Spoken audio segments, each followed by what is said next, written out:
Fond ta' 50 miljun euro ser joffri finanzjament ġdid ta' tkabbir tan-negozju f'Malta.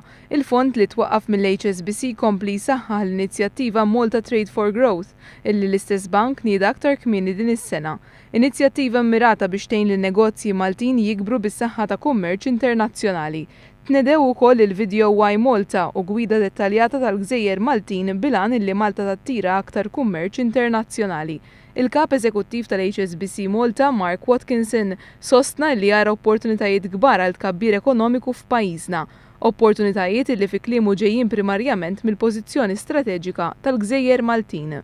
What is one of Malta's absolutely core strategic advantages, and that's its location. Malta is only 6 miles offshore from one of the world's largest trading routes.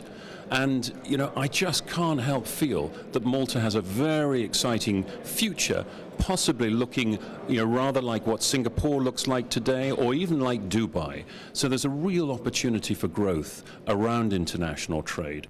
Sa issa l-fuq minn 500 kumpanija li qed jaraw kif jistgħu jkabbru u jieħdu l-attività kummerċjali tagħhom barra minn xtutna u rew interess fil-Malta Trade for Growth.